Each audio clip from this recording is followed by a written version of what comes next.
कर दीजिए। नमस्कार। নমস্কার। সাহিত্য একাডেমির এই অনুষ্ঠান বাংলা বিশিষ্ট কবি এবং সাহিত্য একাডেমির ফেলো শঙ্খ ঘোষকে প্রতি শ্রদ্ধা জ্ঞাপন করার জন্য আয়োজিত করা হয়েছে। আপনারা জানেন কি কোভিড আক্রান্ত হয়ে গত 21শে এপ্রিলে উনি না ফেরার দেশে চলে গেছেন। প্রথমে আমি ডেকে নিচ্ছি সাহিত্য একাডেমির সচিব কে শ্রীনিবাস রাওকে শ্রদ্ধা জ্ঞাপন করার জন্য। কে শ্রীনিবাস রাও। Namaskar. It is immensely sad that distinguished poet, critic, and fellow of Sahitya Akademi, Professor Sankha Ghosh, is no longer with us. Sankha Ghosh was a great poet, extraordinary scholar, and a wonderful human being who helped poets and writers across generations. There are poets, writers, and critics at all times and in all the civilizations, but there are only a handful who are capable of giving a new identity to a literature written in a particular language. Kuntak, the name under which he wrote, one of the Pancha Pandavas, along with Shakti Chattopadhyaya, Sunil Gangopadhyaya, Binay Mujumdar, and Utpal Kumar Basu, who did exactly that. In the passing away of Professor Sankha Ghosh, we have not merely lost a scholar and poet, but a rare personality who was capable of changing the direction of a literary milieu sheerly through his works. This void created by his passing away is going to be very difficult to fill for a long time to come. It is very easy for everyone to find a writer or a poet filled with pride and conceit, but it is very difficult to find one without either of that, and moreover, one whose heart was a gold that melted at the sight of poor and downtrodden. There are many who feel that he should have written more, but rather than being a prolific writer, Professor Sankha Ghosh's writings had more impact on one and all, including his critics. It is this quality that made him a standout poet and critic. He reinterpreted truth of poetry anew for the post-Tagorian Bengali literature. His poems touched upon the basic chords of human sensibility. Even today, after decades, after they were written, his undertones are highly impactful than 1,000 sermons. As a critic, Professor Sankha Ghosh towered over the modern Bengali literary scenario. Vast scholarship, eye for the minutest of the details, intricate textual analysis, and ability to perceive the whole nature of the issue at hand made him one of the towering personalities of not only modern Bengali literature, but modern Indian literature. The path he showed in understanding and expressing Tagore as a comprehensive mind is the one that was followed by thousands in the next two generations, cutting across language barriers. His understanding of one of the great personalities of Indian literature and the way in which expressed lifted Indian criticism a notch. For his all-round contribution to the enrichment of Bengali and Indian literature, he was conferred Sahitya Akademi Fellowship, the highest literary honor in the country.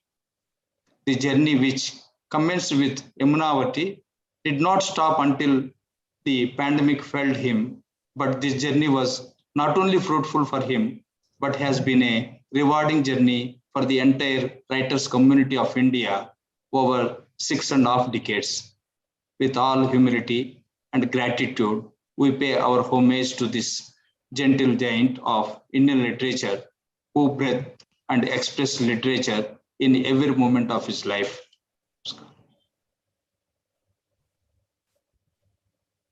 ধন্যবাদ শ্রী কে নিবাস রাওজি। এখন আমি ডেকে নিচ্ছি Shri Ram Kumar মুখোপাধ্যায়কে।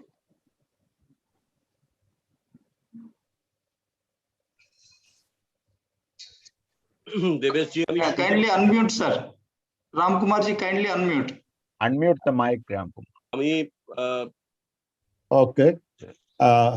Dr. Srinivas Rao, Secretary, Sahitya Akademi, Sri Devendra Devesh, Regional Secretary, and friends.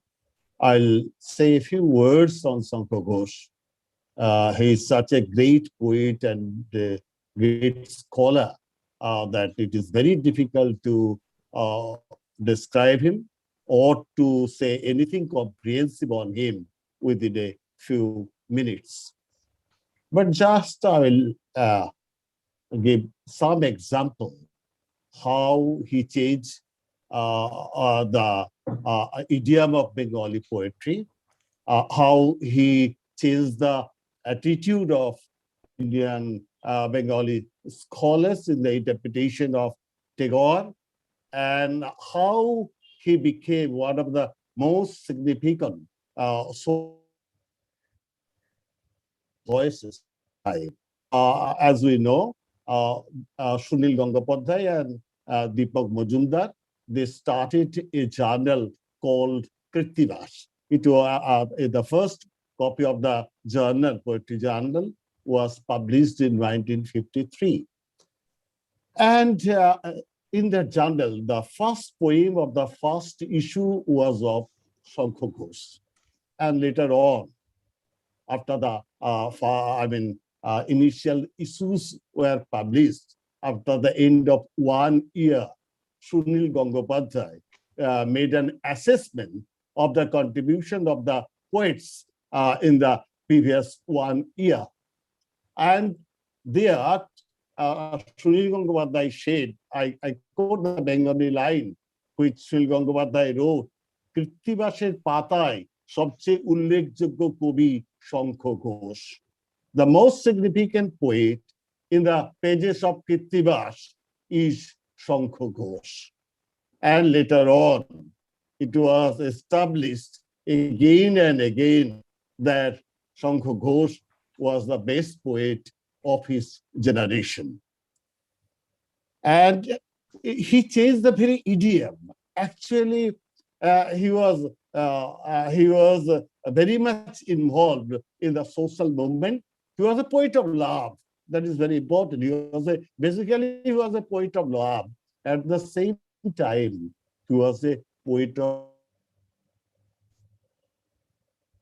protest. That is very significant. Sometimes compromise with the power. We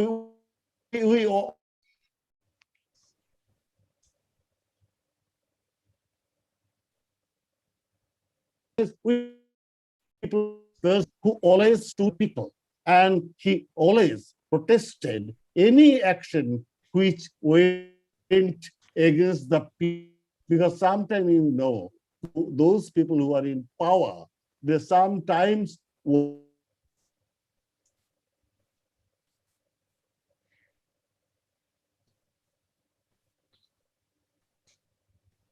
against the interest of the people voting, because people believed him. And Sankha Ghosh here is the most significant, most important voice in our time. And another thing, that is Sankha Ghosh as a Tagore scholar. You know, there are Tagore scholars, and perhaps Tagore is the only poet, only intellectual, only literary figure on whom thousands of books have been published in Bengali and also in other languages. But the important thing is this, that Sankha Ghosh's interpretation of Tagore, actually that gave us the key to enter into the core of Tagore's poetry, Tagore's life, and Tagore's other literary creations. That is very important. And thirdly, I will say that the life of Tagore had a great impact on Sankha Ghosh. We have not seen Tagore, but I will say that Sankha narrated the qualities of at the age of 16 in 1919.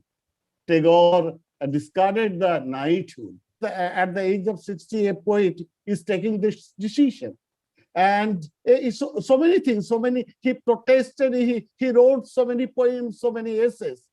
And these voices of Tagore, I will find once again in Sankha Ghosh.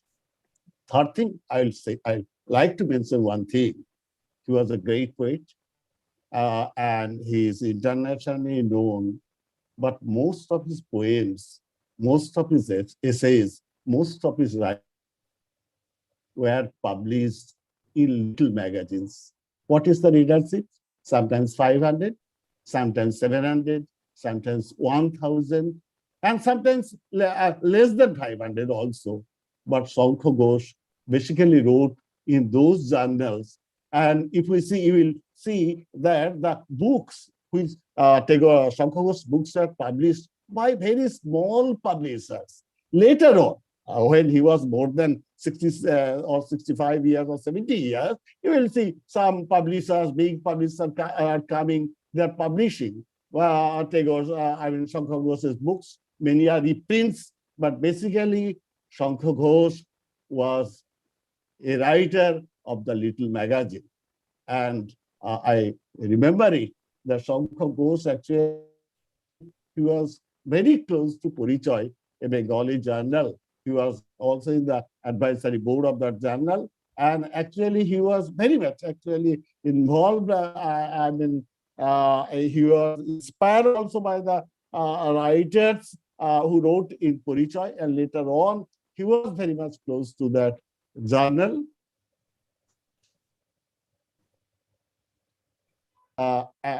You know, that was a Subhas Mukherjee and Rice edited that journal, and it is, even now it is being published, and now it is being edited by Abhra Ghosh, brother of Sankha Ghosh.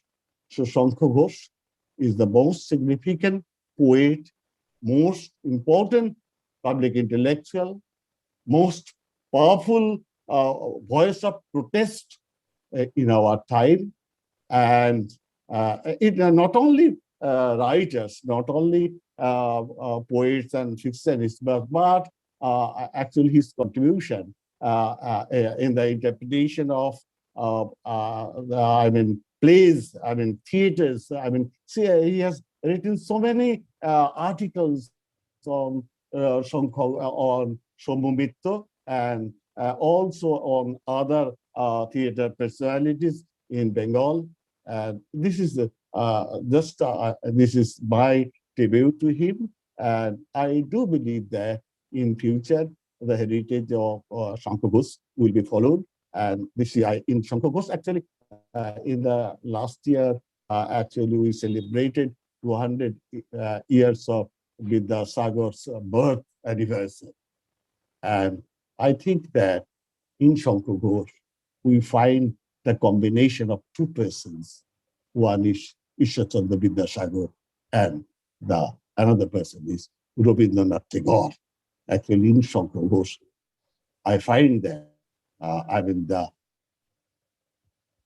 qualities of both Vidyasagar, the public intellectual, the social reformer, the social voice, and Tagore the poet, Tagore the critic. The qualities of both Vidyasagar and Rabindranath that was inherited by Sankha Ghosh. This is my humble tribute to Sankha Ghosh. Thank you. ধন্যবাদ রামকুমার দা। এখন আমি ডেকে নিচ্ছি যশোধরা রায় চৌধুরীকে।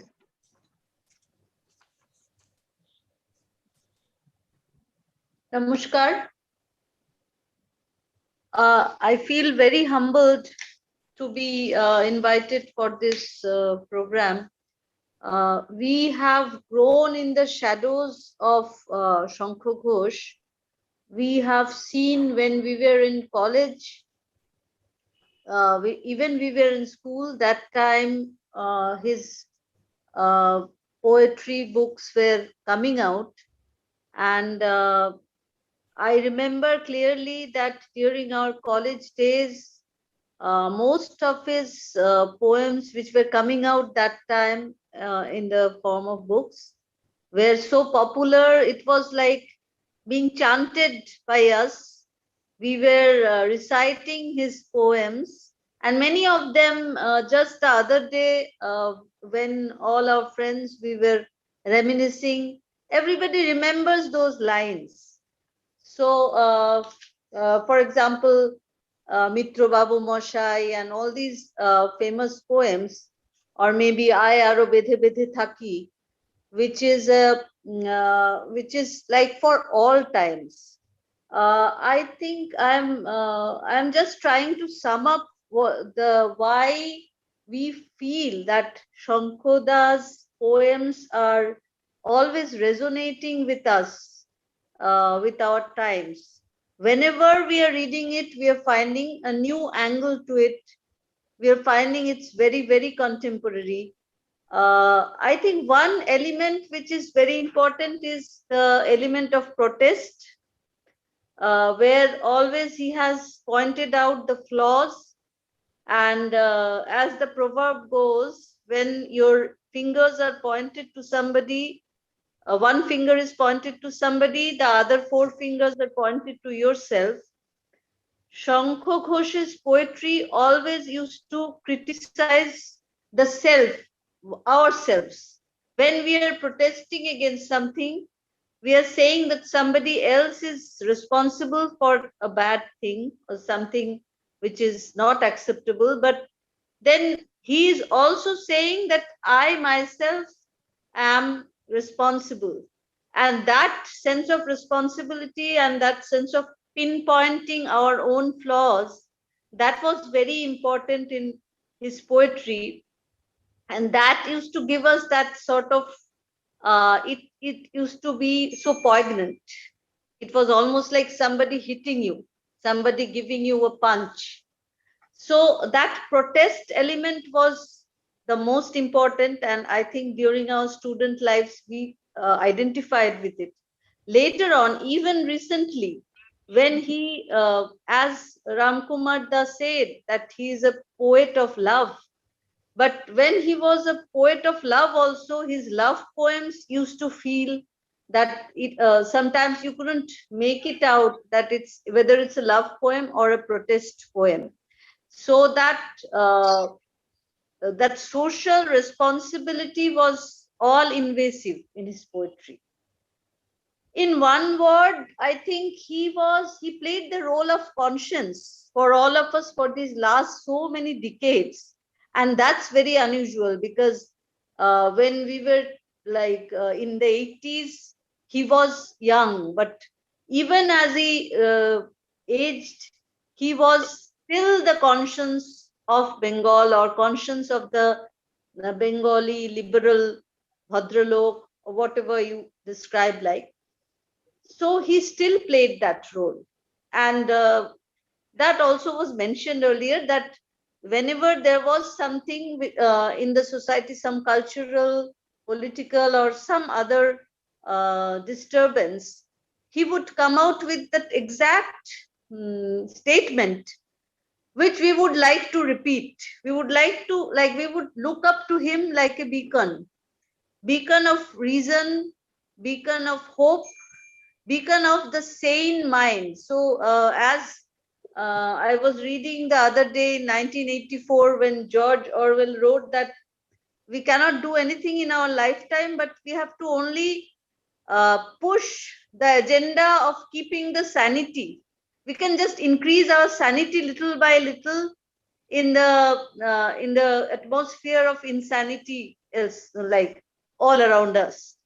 So I think Shankho Babu's poetry was just pushing that boundary of sanity all the time, and even in his writing and even in his personal life when he was making a statement, he was just trying to keep us retain the sanity a little bit. And many of his lines were proverbial. They were like being repeated like slogans. So he had this immense capability of creating lines which were almost like slogans. And one of the famous lines in our college days, I remember, was Mukh dheke jai biggapone. it was the time when the open market hadn't come to India yet. But later on, as we grew in 90s, we had this liberalized economy and more advertisements used to come. But even in the 80s, he wrote that my face is being covered by the advertisement, and I cannot recognize which is my actual real face and which is not. So these kinds of words, like these kinds of framing of a sentence or of a poetic expression, which was almost like a slogan, and that was so pertinent to our times. This was the beauty of Sankha Ghosh's poetry. And I think consciously he kept his language very simple, like it was like a language of the man of the street. And though the thought behind was deep, sometimes the thought was very philosophical, and simplicity in the outer like expression, it made him so popular. I think that I would try to believe that because he kept his language so simple, and he used a lot of irony, lot of satire. Parodies were made of rhymes and riddles and local sayings. He made the parodies himself, like it was almost like a spontaneous thing with him. And that's why this could be related to with so many people. And I think generation after generation of readers, we all could and can relate to his poetry. Personally, I am indebted to him. I think most of the poets who are of my generation, they are indebted to him, because he showered us with so much of love and acceptance. He had that keenness to listen to the younger poets. He would be a listener. If you have a problem or if you have something to say, you can go to him and you can talk to him, and he would listen patiently. So that personally also, like so many other people, I am not saying that I had the special privilege, but we all had the privilege of going to him and sitting near him, and that itself was so comforting. So my personal loss is that I don't have that comfort of going and sitting near him. I think I'll end with this, and I really thank Sahitya Akademi, Devendra ji, and all the others. That's it. Thank you so much. Thanks Yashodhara ji. এখন আমি ডেকে নিচ্ছি শ্রী পবিত্র সরকারকে। Thank you, Devendra. Others have said about Sankha Ghosh, the poet. I would rather turn the spotlight on the person with whom I have worked for about 30 years at Jadavpur University. But referring back to his poems and his poetry, I would say just a few words. We must place him at the time when he began, the late 40s of the last century, when various strands of Bengali poetry were being set up by various kinds of groups of people, groups of poets. In the 30s, Bengali poetry was very much individualistic and sometimes called not very much understood. I mean, people found them difficult. But in the 40s, things were changing. There was a leftist trend of poetry started by Subhash Mukhopadhyay and others, Arun Kumar Mitra, and that brought back people's voice, people's language in Bengali poetry, and also the people who were not leftists, like Nirendranath Chakraborty, Arun Kumar Sarkar, and others. They also turned to the common language, the language that is easily understood by the people. Sankha Ghosh combines these two strands in his poetry in himself. When he started out uh, in the beginning of the 50s of the last century, he kind of marked himself off from the other poets of the Krittivas group, that he was both one of them, but he was also one who was different from them because he had a definite commitment, a definite kind of, I should say, a public intellectual image in him, who in his poetry as well as in his prose commented on the public issues that were getting created around him in the society. So that is the background from which Sankha Ghosh started out. But he also was deeply involved with Tagore because it was a kind of ancestral heritage. His father was a great Tagore devotee, and he said that I have no God, but if someone replaces God for me, it is Rabindranath Tagore. I think his sons, and particularly Sankha Ghosh, imbibed this Tagore commitment from their father. Now, Sankha Ghosh, the man, uh, one could, when one passed him, could almost ignore him because he was not a handsome man. He was nothing flamboyant about him, no dramatic uh, appearance, nothing, until one read his poetry or heard him speak. His speech was never very high, never very loud, but when he spoke, one had to listen to him. His words were well chosen, sometimes deeply emotional, but not dramatic, but very convincing. You were bound to listen to him. His speeches were so structured, like his poetry. And I'm sure Ramkumar, Yashodhara, and Subodh will also say that his craft was immaculate. His command on the meter, on the rhyming scheme, the kind of stanzas of poetry, breaking stanzas. Even in his prose poetry, his craft was immaculate.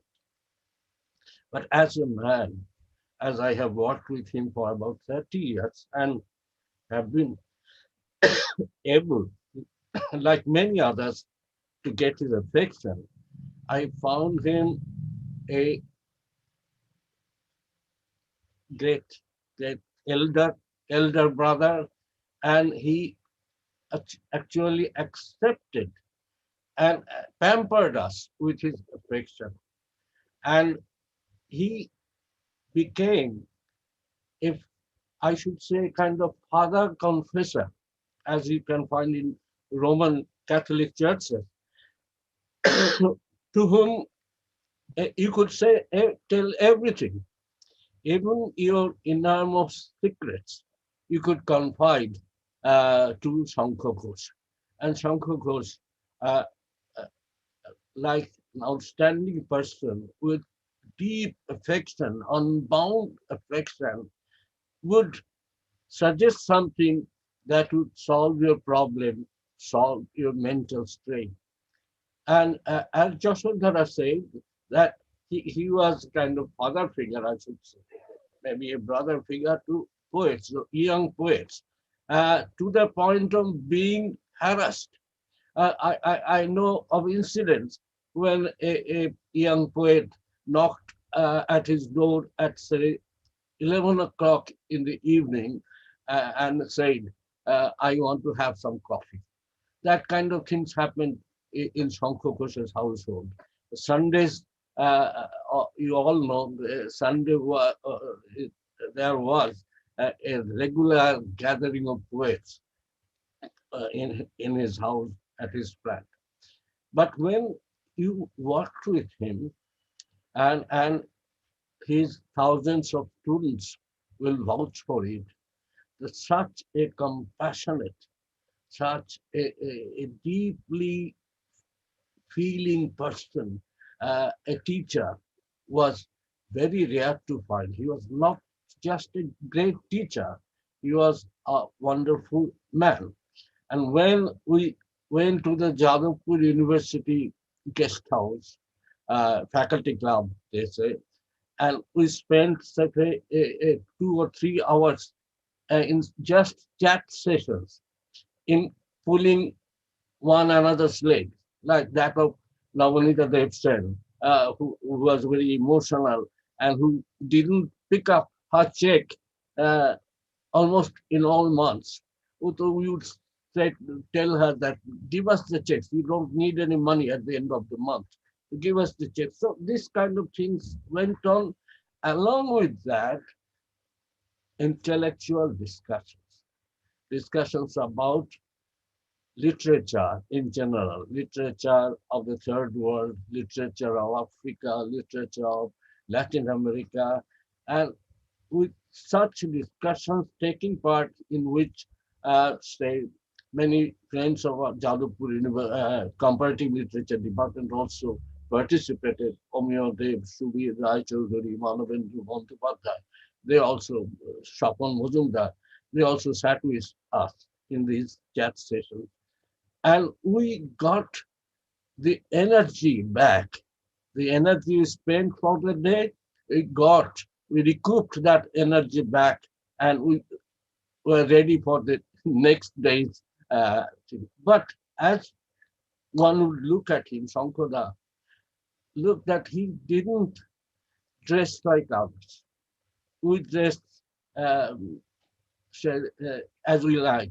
I mean, but Sankoda with his kurta and dhoti, and white, immaculately white, spotlessly white kurta and dhoti. He kept this dress for all his along his life, and that didn't hurt him. That didn't. Sankha Ghosh became Sankha Ghosh because of everything he did. His dress, his words, his poetry, his uh, book of criticism of Tagore, and other books, his memoirs, the prose he wrote, prose also has a magical quality. Uh, yes, Sankha Ghosh, the poet, comes to the fore, but his prose is also very important. And one who misses reading his prose misses something of Bengali culture, I must say. So Sankha Ghosh was Sankha Ghosh, and I should say during all his life, he worked for something that involves all humanity. For example, he used these words, Oitijher Bistar, the expansion of tradition, in one of his later books. And this is what he strove for. Oitijher Bistar, the expansion of tradition. What was our Oitijher? As Bengali middle class intellectuals, as Indian middle class intellectuals, was it a typically Bengali, we work in a Bengali limit? Should we work within India? Or it is the whole world across religion, language, culture, the whole humanity? Sankha Ghosh worked for that. The tradition that involves, encompasses the whole humanity. For example, he and his friend Alokranjan Dasgupta translated poems from all the language, almost all the language, world language, famous world languages. Sapto Sindhu Das Diganta. That was, I think, his first attempt to touch the culture across India, across our own national environment. But then he started inquiring into the Islamic culture also. He he translated Latin American poems, but he translated also Iqbal. And when he was translating Iqbal, he was so much involved with the Islamic culture, their philosophy, what they can contribute to the whole humanity. All kinds of questions pestered him. And I was incidentally I happened to go to Malaysia for a seminar on Iqbal and Rabindranath Tagore, and he asked me to bring all the material I could on Iqbal that was spoken on Iqbal. I brought back those papers to him. He read them and used them in his translation of Iqbal. So this became most important to him during the later part of his life. The what means human tradition? What means human ঐতিহ্য? Is it just based on religion or language or a country, or it is the whole thing beyond getting across all boundaries of religion, language, culture, etc. I think that is where he stopped. That humanity is the essence of our existence, and no religion, no language, nothing at all.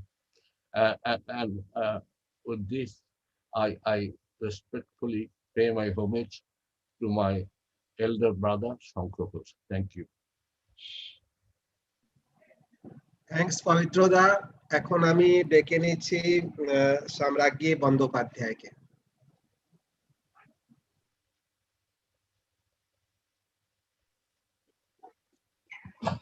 Thank you, Devendraji.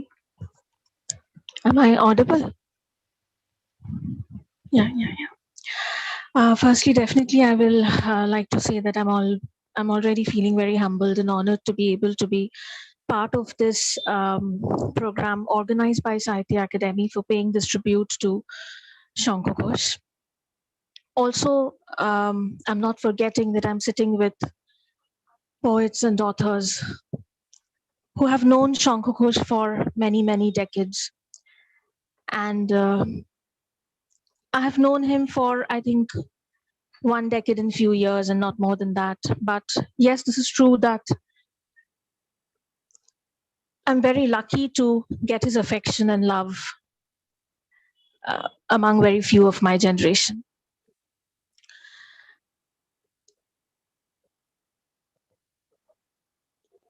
As Ram Kumar was saying that, this is very difficult to choose what to speak about him in a very short time. And thus, I think I'm just trusting my heart and I'm just speaking about him, whatever I'm feeling like speaking about him now. When many artists passes away and we feel that grief, saying that maybe he could have produced more art form for us. And then we search the artist in his already created art forms and try to find the solace. For Sankha Babu, I believe that it is not only the loss of a literary persona, of an author, of a poet, but as I feel everybody was highlighting, that it is also a loss of a person, a human being, who had an immense effect on the time when he lived. Yes, he was the conscience of not only the Bengali community, but of the nation at times. And I believe that is because not only that he could know how to protest on everything, on every little thing, but also because he knew when not to protest. I mean, many of us, we come across time when we really feel very revolutionary and we feel that we need to protest on everything what is happening around us. And then at one point of time, we feel exhausted. That yes, I'm not liking it, but probably I don't have any much courage to protest. I don't have any much energy to protest. But I feel looking at Sankha Ghosh, we should learn this, that, we preserve that energy and we have to have that choosing capacity that probably every action doesn't need the reaction. And then some action definitely needs the reaction.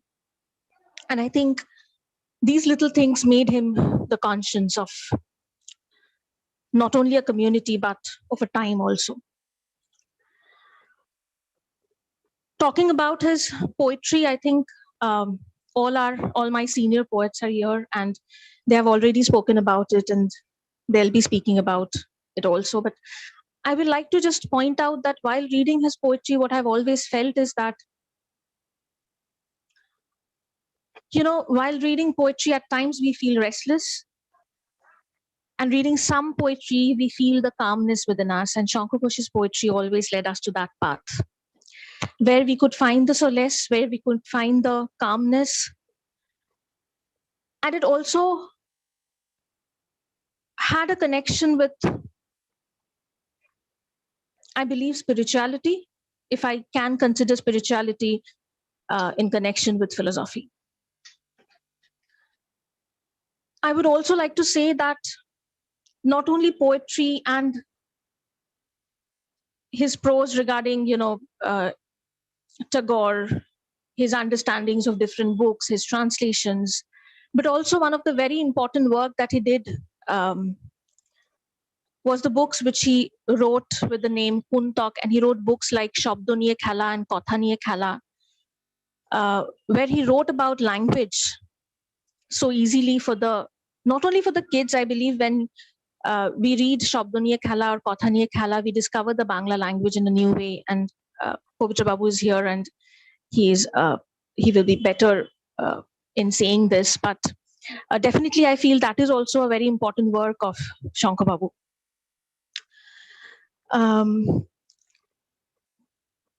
Saying this,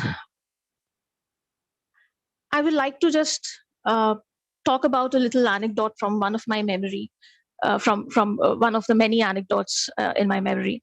When I was taking an interview of Sankha Ghosh for Prithibash Potrika in just 2019. So I spent 3 to 4 days at a stretch with him.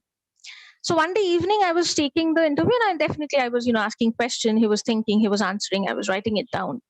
And a phone was constantly coming in and he was giving the direction of his house. So after 2-3 times, I was thinking that, okay, let me ask him that who is coming. Maybe I should take a leave today. And then I asked, so who's coming today? And he said that, how will I know until and unless they come?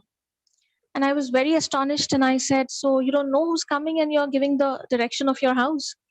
And he said that if somebody's asking me the direction of my house, all I'm supposed to do is I'm supposed to give them the direction of my house. And once they come, I'll be able to know that what's the purpose of coming to my house? What's the purpose of meeting me? How will I know it beforehand?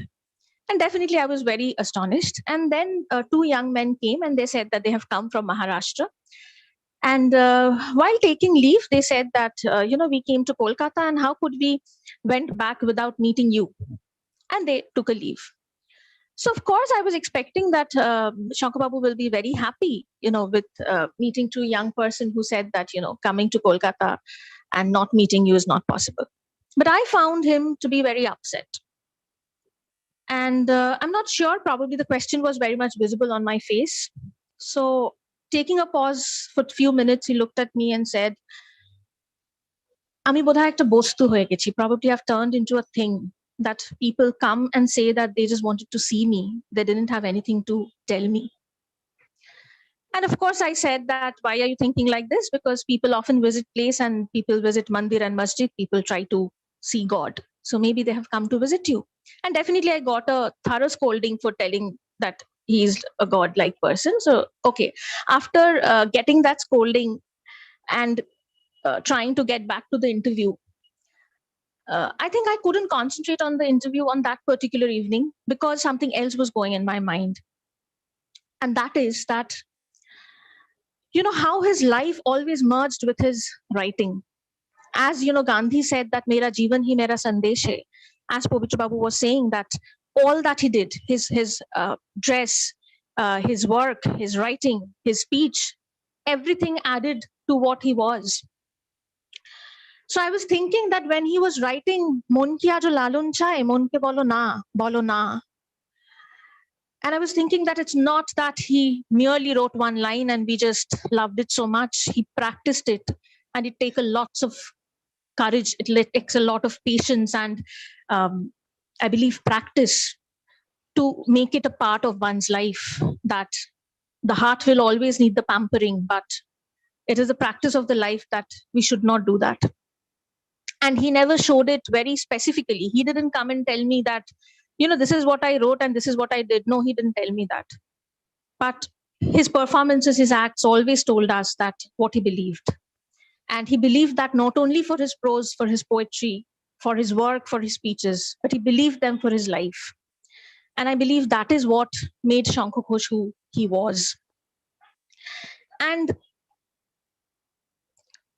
talking to him in many distress, in many personal crises, reading through his poetry, reading through his prose, while taking the interview, in every little thing, what I really found important was that yes, he was writing poetry on protest. Yes, he was protesting about everything in the society. But there was a constant feeling of detachment, I think, which he practiced. Detachment not in its very literal term, but detachment as a form of practice. And I believe that was very dominant in his form of art. I think with that, I would slowly like to end my tribute, saying just one little thing, that one of his writing on this posture motto, which I think I read when I was in school. And I learned to say that we should not say always Ami, and we should say Amra. And that is how we start knowing to live in community and in collectivity.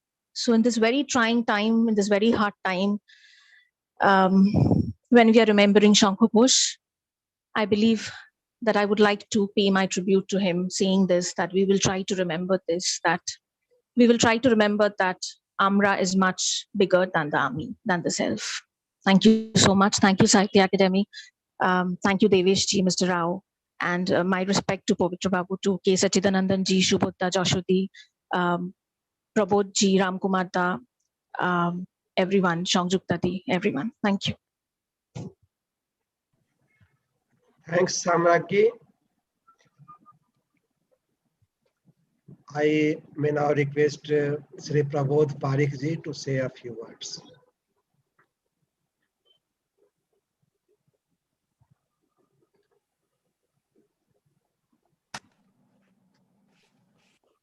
Well, how do I describe the intimate voice of Shankhoda that resonates in my ears? A voice that is so unique, so inviting, so reflective, and so personal, and yet one that is not self-indulgent, lyrical, and yet not obsessed with his own world. A voice that mesmerizes you, but without taking away your ability to hear the world, human world of fellow citizens. Enchanting, but one that awakens a sense of deep empathy and compassion, and activistic conscience. Here is a poem, a 6-line poem of Sankha Babu, which is called Hova. Good if it is, no matter if it is not, does indeed take life. Moreover, learn something from the calm protest in the two eyes of that naked beggar woman left stranded. There is indeed even all this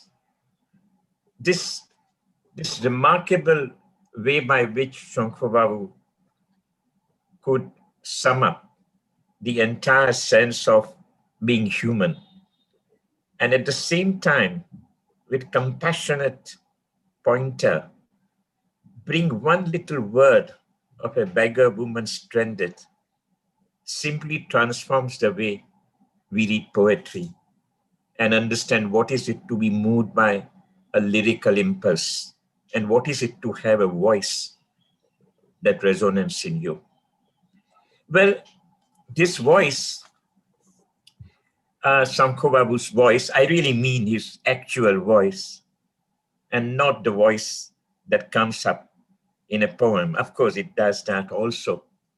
That I listen to and read to myself, I myself experience a sense of Atmalop and Atma Vistar at the same time.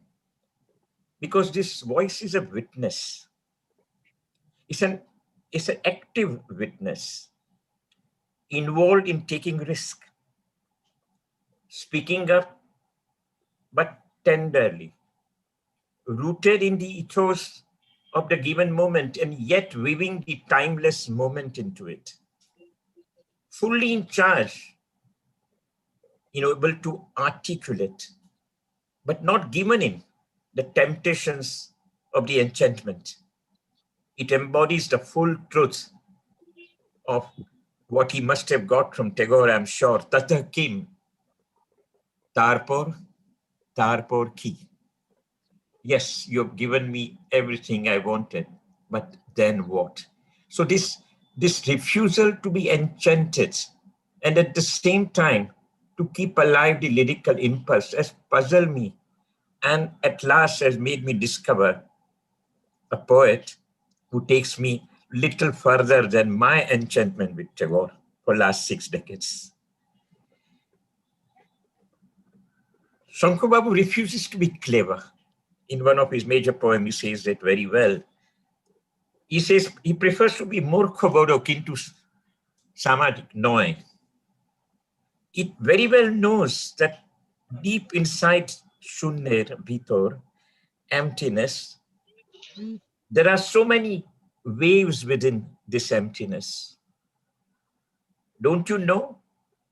It so well knows that there is much darkness in rhythm. Now, this idea of Chonder Bhitor Eto Ondokar is something that he must have, I like to imagine, that he must have confronted it ruthlessly with his own voice. This Andhakar, which gets extremely well articulated in Gandharva Gucha poems.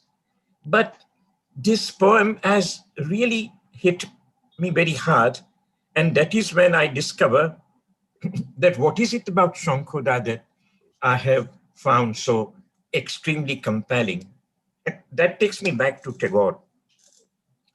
In his 1940 poem, Oiktan, Tagore talks about having failed to reach out to the whole of humanity. It's a confessional poem where he invites a poet who is to come, who will sing on behalf of what he couldn't fully sing. And that is where I realized that that's how we freed ourselves from Tagore, having found Shankha Babu. And that I thought is amazing to know that Shankha Babu for entire life was engaged with Tagore in his extraordinary way of describing sthiti, gati, and lay, and in his extraordinary way by making us realize why Tagore is such an important human voice. But I like to think that just as Gujarat, for example, which has made Tagore their own for more than entire century, first translations of Tagore happened in 1908 in India, in Gujarat, and they continue to speak of Bengal as if it is Rabindranath Tagore, and that's fine. I like it too. But it would be a very rewarding and significant experience for the rest of the country to move a little further into the realm and the world of Shankha Babu for the reasons that I just mentioned, discovering the darkness within the rhythm. Here is a poem that I wrote when Shankha Babu turned 90. So I'll just read that poem to end my point. I like to imagine you at home in the rivers of this planet, among the alphabet of the forest, who accompany you in the tram ride to Jorashanko, and walk along with you as much in all the marches with procession gently as a floating cloud. I like to imagine you at home when nights turn into conversation with uncharted paths, penetrating into the nervous cityscapes and cacophonies, dark alleys that sing without a traffic jam. I like to imagine you settled in corners of groundless corridors, sharp as the morning sun, enveloped as the evening sky, lighter than the iron doors of the floating clouds, echoing and witnessing, hand in hand, moving from the festive sounds to the stillness of the four walls. I like to be close to the elephant ears that filters at every turn of rhythms, circling around faces that fumble for exact words from all corners, seeking shelter from all that is absent in their world. I like to imagine that I am 16 again, and I am in the classroom with Shankha Babu teaching me some basic Bangla. And I like to imagine that I am his childhood friend, some town in some village by the river Padma. But this is how a romantic fellow poet speaks. My pranam to Shankha Babu. And thank you for being there in our lives. Thank you, sir. May I request now Srimati Sanjukta Das Gupta to say a few words. Thank you for this opportunity, Dr. Rao, Sahitya Akademi, Devesh.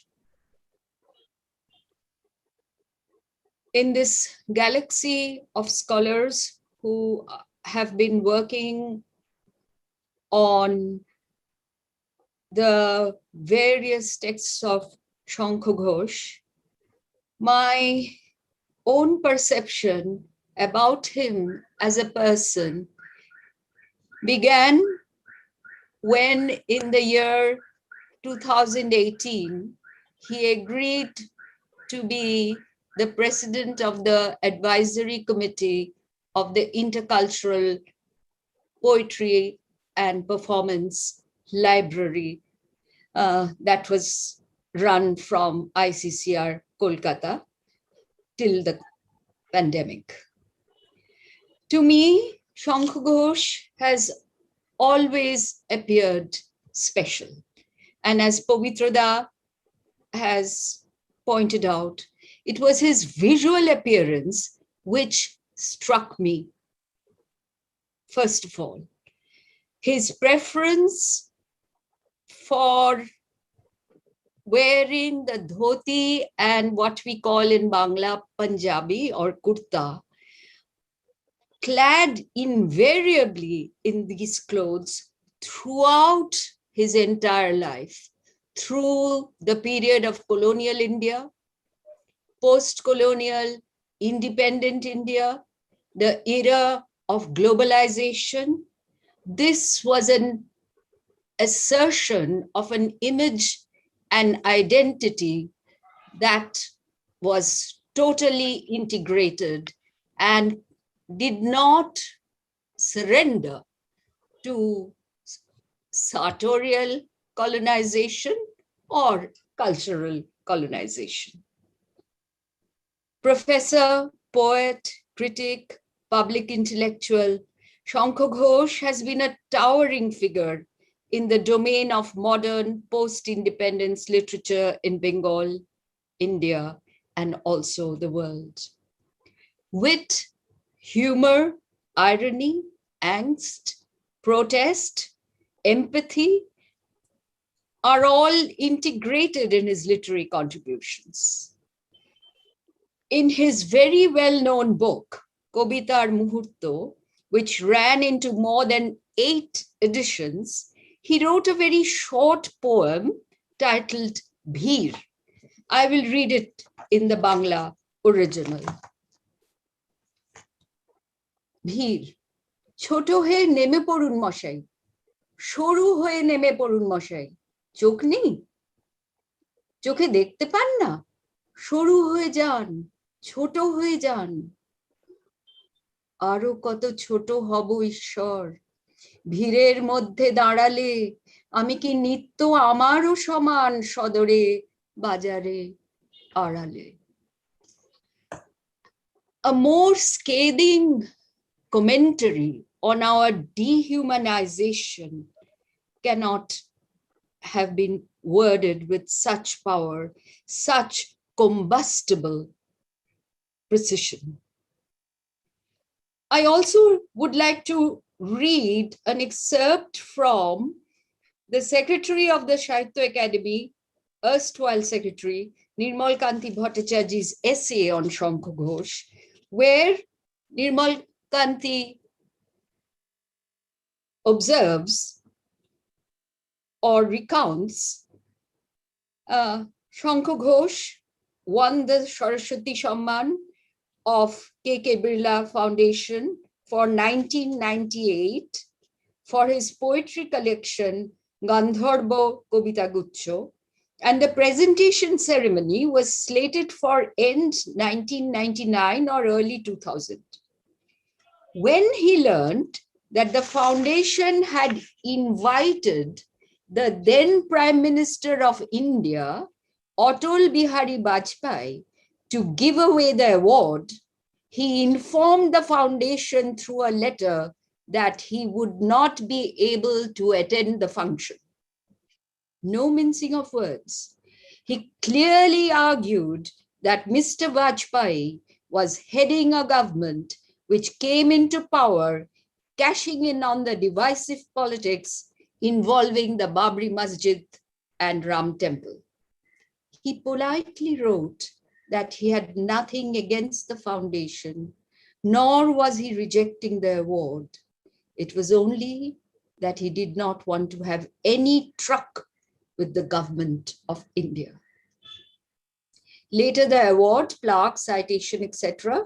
were handed over to him at his residence, and he promptly donated the check to the Bongyo Sahitya Porishad, a prestigious 100-year-old literary institution, which had then fallen into bad days.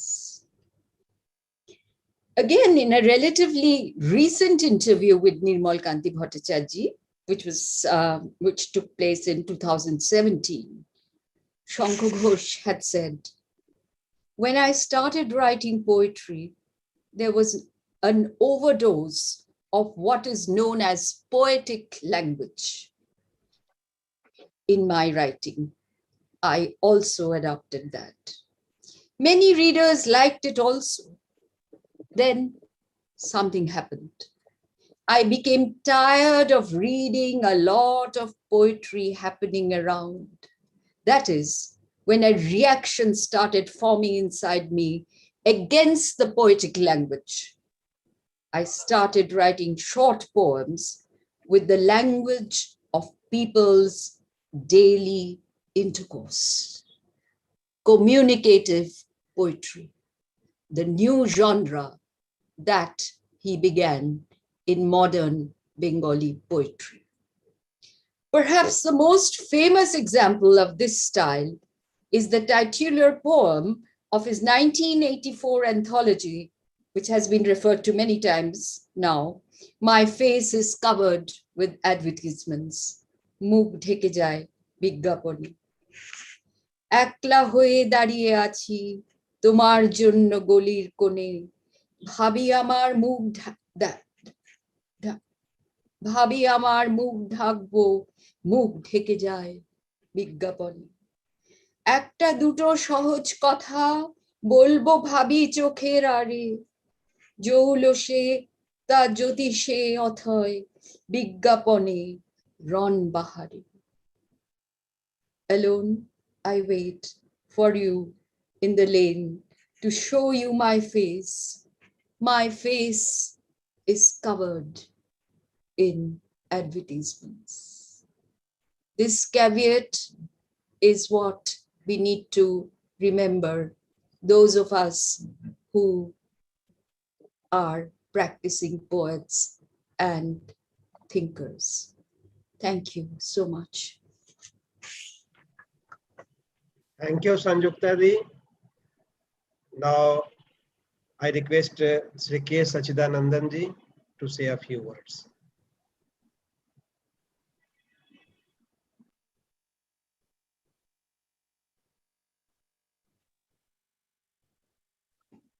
Kindly unmute, sir. Sir, kindly unmute.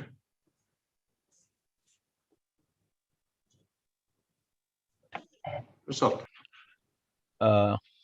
every parting, especially that of a very, very dear poet and a major scholar like Sankha, as all of us call him, seems to make our dark world a bit darker. It was a great grief that I learned about his demise for a particular reason, not that he is very young, but the celebration of his 90th birthday was afoot, and I had also written an article on his poetry for the anthology which was to be published at that point of time on the request of my good friend Amiyo Dev. And it was soon after that that this very painful news of his demise came. It is very difficult for me to speak of Shankoda in the past tense, actually speaking, because I have always looked at him as a poet of the ever present.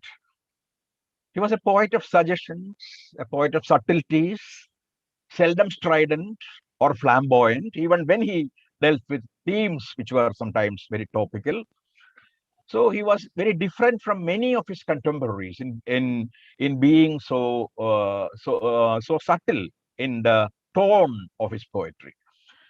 His poems are essentially lyrical in some sense of the word, poems of moods, of feelings, though always filtered essentially, and moderated by his sharp intellect that distinguishes him from the romantic crowd in Bengali poetry. He is not a narrative poet either, though at times his poems tend to have narrative context, questions, conversations, and colloquial expressions. It has been pointed out by many of the readers of Shankho in the original here, how he transformed his language from the earlier kind of more complex language into a form of everyday language, a form of distilled everyday language, if I could say so. So it is hard to compare him with any of his contemporaries or those who lived and wrote before or after him, because he modernized Tagore's legacy by distilling his style. He could be majestic like Jibanananda Das, but rarely nostalgic like him. He could surprise us like Shakti Chattopadhyay, but is always more moderate. He does not stand out from the crowd like poets with an imagined aura around their heads. And he wears even his formidable scholarship rather lightly.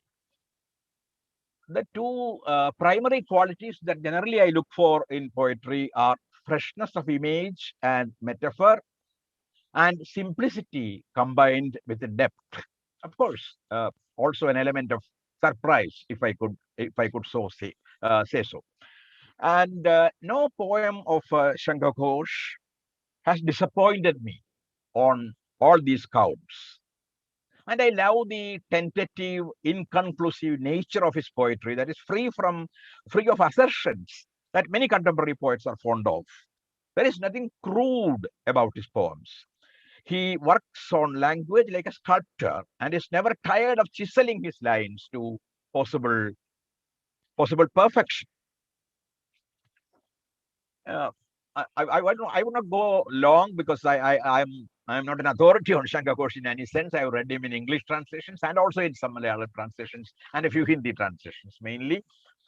In the poem The House, the poet says, it is one of his early poems, he has always had a house in his mind, but is now looking for one in the real world outside. He fears he may soon be swept along by the water of light. It is the anxiety about death that the poet sees as a dissolution in the eternal flow of the radiance of existence that lends immediacy to his concern for a solid house that is more than imagined. Solidity and fluidity, I think, are presented here in their dialectical relationship. A similar magic happens in a poem like Love, where the girl adorns her lover's body by speaking about love, and he in return with fills her flesh with fire. The poet does not use the word wildfire or death anywhere, but by sheer association, the lines evoke the image of a tree on fire and also of death, where the wood and the flesh meet to light a fire in time. Canal, another poem of his that I remember, deals with love and separation. Again, that uses water and its intricate incarnations and associated objects and animals to present a complex state of mind. River, wrecked boat, dolphins, canals. The melancholy is tempered by time, where face-to-face encounters give way to marginal memories. But when he comes to poems like the Puppet Dance and Richard, the poet moves out of the claustrophobic space of the earlier poems and begins to meditate on the issues of freedom, equality, and determination. I do not know enough to say for sure this was the way, his way of being a voice of resistance, along with the many voices that came up in the 70s. But the voice of resistance, even if subdued by his personal aesthetic, is unmistakable. The poet does not want to be following the move. The poet does not want to be dance following the movement of the puppeteer's deft fingers or produce poems to order. I moved on, so none could ever buy me. That is one of his lines. I moved on, so none could ever buy me. But now a dirty hand seems to be trying to turn him into a primitive. The dirty hand may be the hand of power of some kind with blood on it. Samyukta has already narrated how he refused to take his award from Bajpai. So the dirty hand could be perhaps that of power with blood on it. He refuses to jump into the death well of servitude. I remember one of his poems, A Letter to a Black Friend, which expresses empathy by describing the difficulty to empathize. That is a very, very subtle way in which he expresses his empathy. He expresses it by describing the difficulty to empathize, a distance that will ever keep the black man in the realm of the anonymous. Richard is not the poet's word, dream, or sorrow. It takes a real truth teller to say how hard it is to identify with the suffering, while a pretender can easily put up a show of sympathy and protest. And I think that's what marks him apart from several other poets of protest. This racial question returns to the poet in a poem like Black and White, where a big black man storms on his tattered a big black man storms on his tattered breast, cries out, and his wife is white, thus shattering the whole logic of color. The face is hidden by the hoardings. That is another famous poem. I think it was referred to here many times. It's a sharp critique of our time when commerce rules over us and the hoardings on the road hide even the lover from the beloved. The market's dry logic enters even the most intimate of our feelings. The face is concealed by the advertisement, while the mask alone hangs from the hoarding, the mask having assumed a new meaning in our times. In a discrete sense, the funeral pyre, that poem, also does the same thing. The onlookers want the pyre to be lit fast so that they can retire to their old complacent selves, while the dead want the chandal to show him how his ash-ridden dance the tandav on the banks of Ganga. In Dharma, it is the unknown necklace of skulls, the void or the emptiness that Prabodh spoke of, wears that drops karma on the dead man's cold body. The funeral pyre comes back in a later poem, The Lotus Heart, which seems to have gained a new relevance today as people praise the light rather than see the fire in the funeral pyre, which our country has become. We seldom realize the darkness in the rhythm. We carry corpses around, and what we see before us is not just a piece of our own mirror, but the sharp glass pieces that have pierced many bodies. The society goes on drawing circles around the individuals, and the circles get smaller and smaller every time it is redrawn. So much darkness in rhythm, to which I think Prabodh made a reference. That is where he says this. Shanko prefers natural symbols, fire, water, earth, animals, trees, as we have already seen. That is also the case with the frog, where in a house where everything is in place and all look fine on the surface, a frog dances in the hearts of the couple occupying it. In Blood Defect, another poem, the poet points to India that has earned some esteem floating on the map and keeping alive the source of all light. But if a man has still to live on the rice scattered on the road, it must be because he has no English in his blood. The satire here is a quite subdued and yet sharp enough.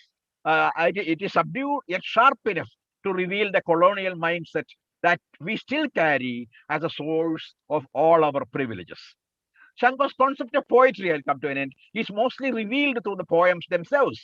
But at times he addresses it directly, like a poem's makeup. That is one poem I remember. On most days, the features remain unseen under the cover of the garrulous face. Only sometimes, back in the room after a bath, I suddenly see you in striking makeup. A poet's vision often sees a poem remotely and vaguely. Only in certain moments of sudden inspiration is it able to capture it in its vivid features. The poem is always there within the poet, but it mostly remains partly veiled and fully concealed. Connecting the puja house with the memory of adultery may seem heretical to a believer, but to a lover who wishes to build a bridge to travel to his beloved above the waters of time, again he uses that association with time and water, her forgetting his village and its puja house with the drum beating without rhythm, like an ischemic heart, gets associated naturally with the thought of a third who comes in between them, leaving the bridge ever incomplete. That's in the poem Transgression. The twilight glow of blood in the body as the poet sits in front of the mirror could well be the ominous feeling of imminent death that creeps unconsciously into the skeptic mind. That is the poem Body. Good if it is, no matter if it is not. Thus indeed take life. The poem called Being. This may seem like the calm resignation of a person caught between being and nothingness. But there is more to the poem, as it also advises the brooding man to learn something from the calm protest in the eyes of the naked beggar woman left stranded. I would not go on. I would just say Sankha Ghosh's poetry beautifully manages to strike a balance between the personal and the social. often with tools drawn from nature, and sticks to the essentially lyrical and meditative modes, even while narratives lie dormant within some of them in the form of suggested individual and social situations. This is poetry straight from the soul, poetry that charms and pains, provokes us into thought about the lives we live without ever being loud or shrill. My homage to one of the greatest poets of our time. Thank you very much, sir. At the end, I request Sri Subodh Sarkar to say a few words and conclude the meeting. Good evening. The sunlight in my room is dying, and it reminds me of some of the poems of Sankha Ghosh. And possibly the best time to read Sankha Ghosh is the time when the light is very calm and quiet. My pranam to Sankha Ghosh. And then I have a small piece to read out. Usually I don't read out, I speak, but this time I choose to read this piece as a tribute to Sankha Ghosh.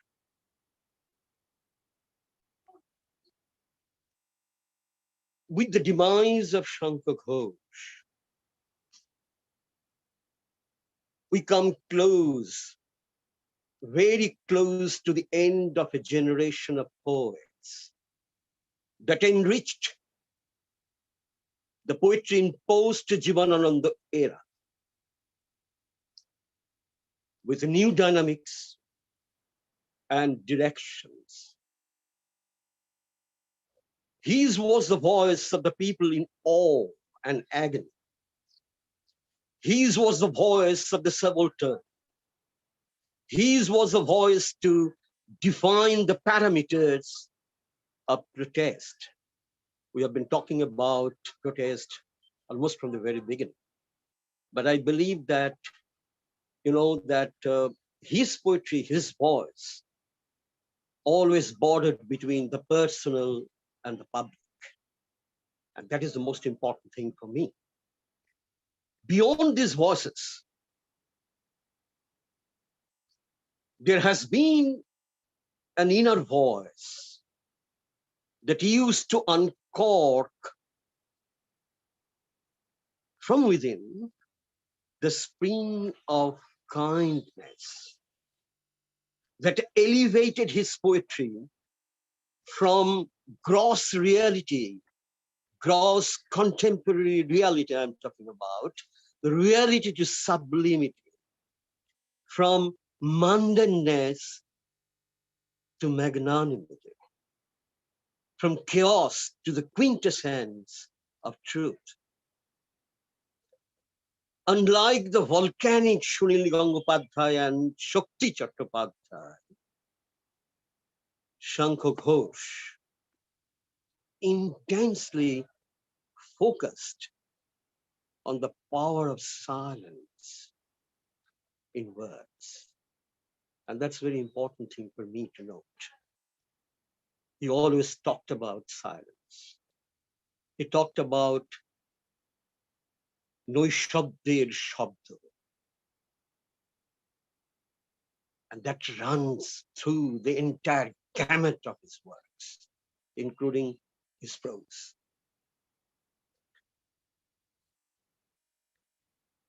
From his first book, Dinguli Ratguli, which was published in 1956, to Eu Ek Batha Uposham, published recently in 2017, a poetic career over a period of 70 years. Sankha has been a lead witness to the anger and anguish of a race but he never failed to rise to the need of the hour. His poetry is a clinical thermometer to monitor the fever of a nation. And his literary prose, I'm not saying essays. There is a clear mark of demarcation, as he said, prose, quote unquote, Goddo Sangroho, prose and essays.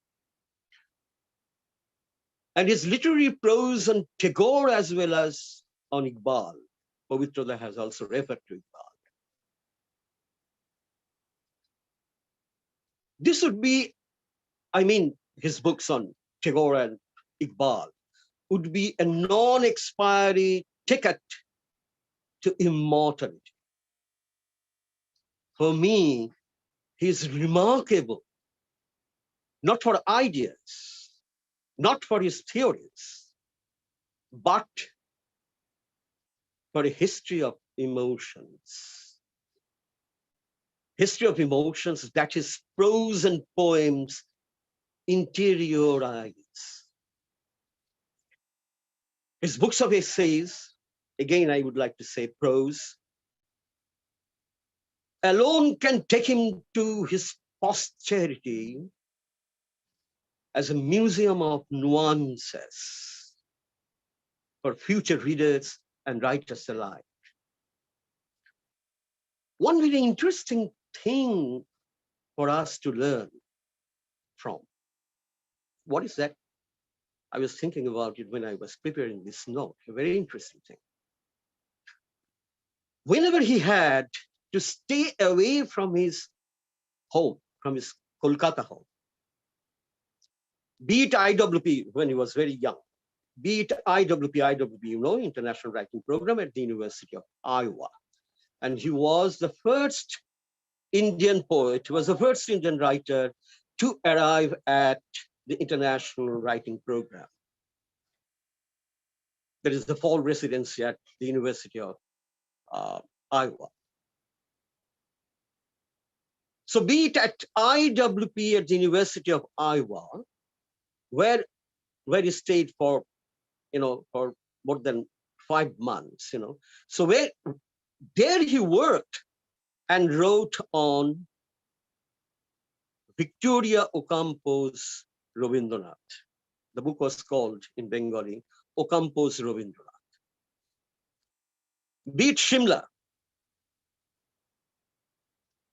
Summerhill, everybody knows the place, the institute, where he wrote Gandharva Kavita Guchha, a book of poems that marked his mid-career transition.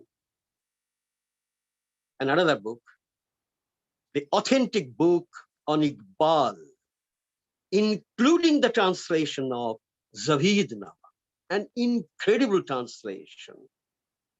Again, when I was writing a long prose on him, I was writing between the lines. And I was taken by surprise. The way he worked on Iqbal's, the translation of Javidnama. Be it at Shantiniketan, another example, Vishwabharati, as a fellow. So he wrote Nirmana Srishti, a great book on Tagore. He never let the time pass what he learned from Rabindranath, who wrote ceaselessly aboard while traveled overseas by ship.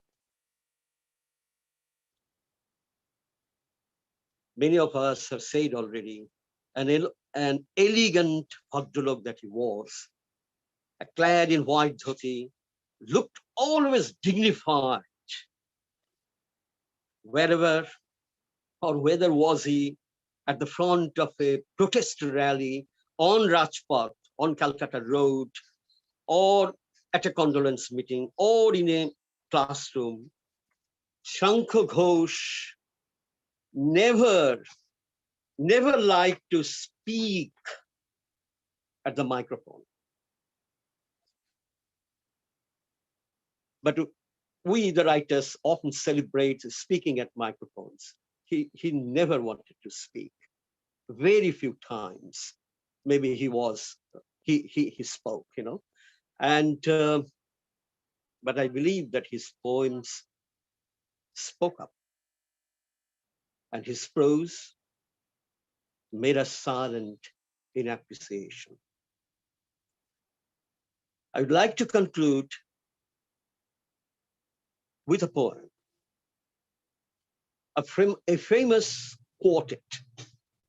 It's a 4-liner, and this poem is called Both. I have translated this one, and I'm sorry for the weak translation. I read first the original Bengali and then the translation. Both. যে লেখে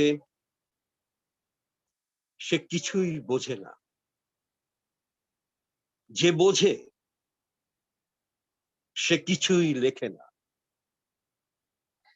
দুজনের দেখা হয় মাঝে মাঝে ছাদের কিনারে,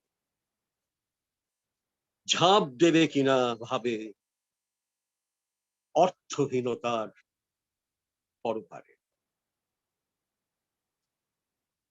Now the translation.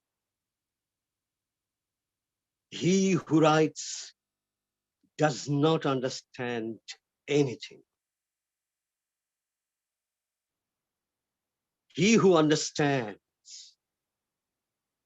does not write anything. They meet sometimes on the edge of a rooftop and think whether to leap into the void of nothingness. I thank Sahitya Akademi for this condolence meeting, which became, I thank Dr. Rao and others, including Devendraji, for organizing this condolence meeting, in which we are able to speak about Sankha Ghosh's works. In fact, we spoke our tributes to this outstanding poet of our time. Namaskar. ধন্যবাদ সুবোধদা। যদিও আমাদের প্রিয় কবি শঙ্খ ঘোষ আমাদের মধ্যে নেই, কিন্তু আপনারা জানেন কবিদের মৃত্যু হয় না, তারা তাদের কবিতার মধ্যে দিয়েই জীবিত থাকেন। আমি সকলকে ধন্যবাদ জানিয়ে, নিজের পক্ষ থেকেও শ্রদ্ধা জানিয়ে এই মহান বাংলা কবির পারলৌকিক শান্তি কামনা করি। ধন্যবাদ, নমস্কার।